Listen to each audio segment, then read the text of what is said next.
കടമെടുപ്പ് പരിധിയിലെ കേരളത്തിന്റെ ഹർജി ഭരണഘടനാ ബെഞ്ചിന് വിട്ടു. ഓരോ സംസ്ഥാനത്തിനും എത്ര കടമെടുക്കാമെന്നത് അഞ്ചംഗ ബെഞ്ച് പരിഗണിക്കും. സുപ്രീം കോടതി രണ്ടംഗ ബെഞ്ചിൻ്റേതാണ് ഉത്തരവ്. വിവരങ്ങളുമായി ന്യൂസ് ഡെസ്കിൽ നിന്നും ഞങ്ങളുടെ പ്രതിനിധി KC ഉണ്ണികൃഷ്ണൻ ചേരുന്നു. ഉണ്ണി, ഒന്ന്, ഇത് കേരളത്തിന് ഏൽക്കുന്ന ഒരു തിരിച്ചടി കൂടിയാണ്. കാരണം ഇനി ഭരണഘടനാ ബെഞ്ചിൻ്റെ വിധി എത്തണം. അതുമാത്രമല്ല, പൊതുവിൽ സംസ്ഥാനങ്ങൾക്കും കേന്ദ്രത്തിനും വേണ്ട നയനിലപാടുകൾ സാമ്പത്തിക കാര്യങ്ങളിൽ ഉള്ളതിലേക്കൊക്കെയാണ് കോടതി പോകുന്നത്. പക്ഷേ ഇവിടുത്തെ കാര്യം കൂടുതൽ അവതാളത്തിലാകും എന്നതാണ് സൂചന. അതായത് പ്രഥമ ദൃഷ്ടിയാൽ കേരളത്തിന് തിരിച്ചടിയാണിത്. എന്തൊക്കെയാണ് കോടതി ഇന്ന് പറഞ്ഞത്?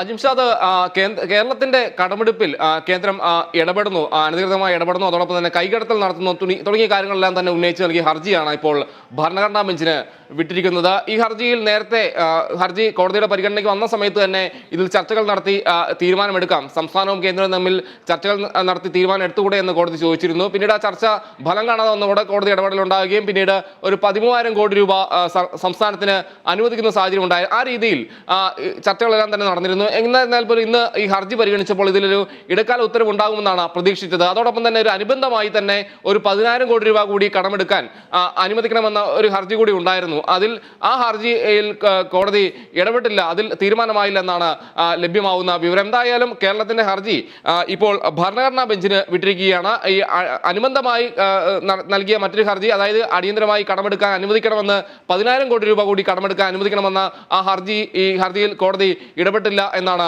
മനസ്സിലാക്കുന്നത്. എന്തായാലും ഈ നിരവധി വാദങ്ങളെല്ലാം തന്നെ കേന്ദ്ര സർക്കാർ കോടതിയിൽ ചൂണ്ടിക്കാട്ടിക്കുന്ന സാഹചര്യം ഉണ്ടായി. അതോടൊപ്പം തന്നെ ഈ സംസ്ഥാനത്തിന്റെ അധിക വായ്പ വരും വർഷത്തെ വായ്പകളിൽ കുറവ് വരുത്തുമെന്ന് കേന്ദ്രവാദം സ്വീകാര്യമെന്ന് കോടതി നിരീക്ഷിക്കുന്ന ഒരു സാഹചര്യമുണ്ടായി. ഇക്കാര്യത്തിൽ ബാലൻസ് ഓഫ് കൺവീനിയൻസ് കേന്ദ്രത്തിനൊപ്പമാണെന്നും ഈ ബെഞ്ച് ചൂണ്ടിക്കാണിച്ച് രണ്ടംഗ ബെഞ്ചാണ് ഈ ഹർജി ആദ്യം പരിഗണിച്ചത്. ജസ്റ്റിസുമാരായ സൂര്യകാന്ത്, അതോടൊപ്പം തന്നെ KV വിശ്വനാഥ് എന്നിവർ അടങ്ങിയ ബെഞ്ചാണ് ഈ ഹർജി പരിഗണിച്ചത്. പ്രധാനമായും ഇത് ചൂണ്ടിക്കാണിച്ചൊരു കാര്യം, സംസ്ഥാനത്തിന്റെ അധിക വായ്പ വരും വർഷത്തെ വായ്പകളിൽ കുറവ് വരുത്തണമെന്ന ഈ കേന്ദ്രത്തിന്റെ വാദം സ്വീകാര്യമെന്നാണ് ഈ ബെഞ്ച് പറഞ്ഞത്. കൂടാതെ ബാലൻസ് ഓഫ് കൺവീനിയൻസ് കേന്ദ്രത്തിനൊപ്പമാണെന്നും ബെഞ്ച് അഭിപ്രായപ്പെട്ടു. കൂടാതെ കോടതി ഇടപെടലിലൂടെ 13,608 കോടി രൂപ വായ്പയായി തന്നെ കേരളത്തിന് വായ്പ എടുക്കാൻ കഴിഞ്ഞതായും ബെഞ്ച് ചൂണ്ടിക്കാട്ടുന്ന സാഹചര്യമുണ്ടായി. പ്രധാനമായും ഇത് ഈ ഭരണഘടനാ വിഷയങ്ങൾ ഈ കേരളത്തിന്റെ ഹർജിയിലുണ്ട്, അതുകൊണ്ട് തന്നെയാണ് ഇത് ഭരണഘടനാ ബെഞ്ച് പരിഗണിക്കുന്ന എന്നാണ് കോടതി പറഞ്ഞത്. കൂടാതെ ഓരോ സംസ്ഥാനത്തിനും എത്ര തുക വായ്പ എടുക്കാനാകുമെന്ന് നിശ്ചയിക്കുന്നത് കേന്ദ്ര സർക്കാരിന്റെ അധികാരം നൽകുന്ന ഭരണഘടനയുടെ 293 അനുച്ഛേദവുമായി ബന്ധപ്പെട്ടതാണെന്നാണ് കോടതി പറയുന്നത്. അതുമായി ബന്ധപ്പെട്ടതാണ് കേരളത്തിന്റെ ഈ ഹർജി. അപ്പോൾ ഈ 293 അനുച്ഛേദം ഇതുവരെ ചോദ്യം ചെയ്യപ്പെട്ടിട്ടില്ല. ഇത് സംബന്ധിച്ച് സുപ്രീം കോടതി ഇതുവരെ ഒരു വ്യാഖ്യാനങ്ങളും നൽകിയിട്ടില്ല. അതുകൊണ്ട് തന്നെയാണ് ഇത് അഞ്ചംഗ ബെഞ്ചിലേക്ക് പോകാനുണ്ടായ സാഹചര്യമെന്നാണ് കോടതി പറഞ്ഞിരിക്കുന്നത്. എന്തായാലും ഇനി കേരളത്തിന്റെ കാത്തിരിപ്പ് നീളുമെന്നാണ് മനസ്സിലാക്കുന്നത്. അടിയന്തരമായി 10,000 കോടി രൂപ കൂടി കടമെടുക്കണമെന്ന ആവശ്യത്തിലും കോടതിയുടെ ഇടപെടൽ ഉണ്ടായിട്ടില്ല. മെയിനായിട്ട് മുഖ്യമായി ഉണ്ടായിരുന്ന കേരളത്തിന്റെ ആവശ്യം ഉൾപ്പെടുന്ന ഹർജിയാണ് ഭരണഘടനാ ബെഞ്ചിലേക്ക് വിടുന്നത്. ഭരണഘടനാ പ്രശ്നം അതിലുണ്ട് എന്ന് ഉണ്ണി സൂചിപ്പിച്ചതുപോലെ തന്നെ കോടതിയുടെ നടപടി. പിന്നീട് 10,000 കോടി കൂടി കടമെടുക്കാൻ അനുവദിക്കണമെന്ന കേരളത്തിന്റെ ഹർജി തള്ളുന്നത് ഇപ്പോൾ ഉണ്ണി സൂചിപ്പിച്ചതുപോലെ തന്നെ സുപ്രീം കോടതിയുടെ ഇടപെടലോടെ ഓൾറെഡി കടമെടുക്കാൻ അത്യാവശ്യം വേണ്ട കാര്യങ്ങൾ നിർവഹിക്കാനുള്ള കടമെടുപ്പിനുള്ള അനുവാദം ലഭിച്ചു. ഇനി 10,000 കോടി കൂടി വേണ്ട എന്ന അർത്ഥത്തിലാണോ കോടതി നിരസിക്കുന്നത്? ഉണ്ണി, അജിംഷാദ്, അക്കാര്യത്തിലൊരു വ്യക്തത ലഭിച്ചിട്ടില്ല. എന്നിരുന്നാൽ പോലും പ്രധാന ഹർജിയിൽ ചൂണ്ടിക്കാണിച്ചൊരു കാര്യം, കേന്ദ്രം ഇടപെടുന്നു, കേന്ദ്രം കേരളത്തിന്റെ വായ്പെടുക്കൽ പരിധിയിൽ കൈകടത്തുന്നു എന്നാണ് പറയുന്നത്. അതിൽ രണ്ട് കാര്യങ്ങളാണ്, പെൻഷൻ ഫണ്ട് അതോടൊപ്പം തന്നെ കിഫ്ബി വായ്പ, ഇത് രണ്ടും ഈ കേന്ദ്രത്തിന്റെ വായ്പ പരിധിയിലേക്ക് വരുന്നു. അത് വരുമ്പോൾ അതും കൂടി ഉൾപ്പെടുത്തുമ്പോൾ കേരളത്തിന് അധിക തുക വായ്പ എടുക്കാൻ കഴിയില്ല എന്നൊരു കാര്യമാണ് കേരളം ചൂണ്ടിക്കാണിച്ചത്. അതോടൊപ്പം തന്നെ കേന്ദ്രത്തിന്റെ ഇടപെടൽ രീതിയിൽ വായ്പ പരിധി കുറയുന്നതിൽ ഉണ്ടാവുന്നതെന്നാണ് ഈ പ്രധാനപ്പെട്ട ഹർജിയിൽ പറഞ്ഞത്. അതനുസരിച്ച് വലിയ രീതിയിലെല്ലാം തന്നെ കേരളം ബാധിക്കുന്ന ഒരു സാഹചര്യം ഉണ്ടായി.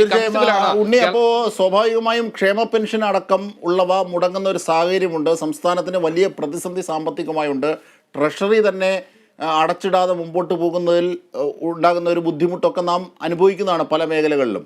അപ്പോൾ സംസ്ഥാനത്തിൻ്റെ ഈ ആവശ്യങ്ങളൊക്കെ ഒരു തിരിച്ചടിയായി തുടരും. കോടതിയുടെ ഈ വിധി ഇപ്പോൾ ഭരണഘടനാ ബെഞ്ചിലേക്ക് പോയി എന്ന യാഥാർത്ഥ്യം പറയുമ്പോൾ, അല്ലേ?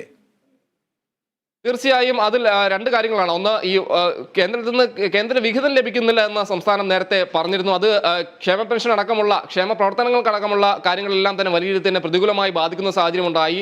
ഇതെല്ലാം വൈകുന്നത് ആ രീതി കൊണ്ടാണ് എന്നെല്ലാം തന്നെ സർക്കാർ നേരത്തെ തന്നെ പറഞ്ഞിരുന്നു. അതോടൊപ്പം തന്നെ ഈ വായ്പ ലഭിക്കാൻ വൈകുന്ന അല്ലെങ്കിൽ ലഭിക്കുന്നതിലുണ്ടാകുന്ന കാലതാമസം അല്ലെങ്കിൽ ലഭിക്കാതിരിക്കുന്നതെല്ലാം തന്നെ സർക്കാരിന്റെ പ്രവർത്തനങ്ങളെ ബാധിക്കുന്നു എന്ന കാര്യത്തിലടക്കം ഉണ്ടാകുന്നു. ക്ഷേമ പെൻഷൻ അടക്കം നൽകുന്നതിലെല്ലാം തന്നെ പ്രതികൂലമായി ബാധിക്കുന്നു എന്നെല്ലാം തന്നെ ധനമന്ത്രി അടക്കം വ്യക്തമാക്കുന്ന സാഹചര്യം ഉണ്ടായി. അതെല്ലാം തന്നെ സർക്കാരിന് വലിയ രീതിയിൽ തന്നെ പ്രതികൂലമായി ബാധിക്കും എന്നാണ് മനസ്സിലാക്കുന്നത്. പുതിയൊരു സാമ്പത്തിക വർഷം കഴിഞ്ഞൊരു സാഹചര്യം കൂടിയാണ്. അപ്പോൾ വലിയ രീതിയിൽ തന്നെ ഇത് ഈ വിധി കേരളത്തിന് തിരിച്ചടിയാണ് എന്ന് നമുക്ക് പറയേണ്ടിയിരിക്കുന്നു. എന്തായാലും ഈ രണ്ട് പ്രധാനപ്പെട്ട ഹർജി, കടമെടുപ്പുമായി ബന്ധപ്പെട്ട ഹർജി ഇനിയിപ്പോൾ ഭരണഘടനാ ബെഞ്ചിലേക്കാണ് പോയിരിക്കുന്നത്. അതിൽ ഈ കേരളത്തിന്റെ കാത്തിരിപ്പ് നീളുമെന്നാണ് നമ്മൾ മനസ്സിലാക്കുന്നത്. അതോടൊപ്പം തന്നെ അടിയന്തരമായി 10,000 കോടി രൂപ കൂടി വായ്പ അനുവദിക്കണം, അതിൽ വായ്പ എടുക്കാനായിട്ട് അനുമതി നൽകണമെന്ന ഒരു ആവശ്യം ഉന്നയിച്ചുകൊണ്ട് നൽകിയ ഹർജി അതിൽ സുപ്രീം കോടതി ഇടപെട്ടില്ലെന്നാണ് മനസ്സിലാക്കുന്നത്. അജിംഷാദ്.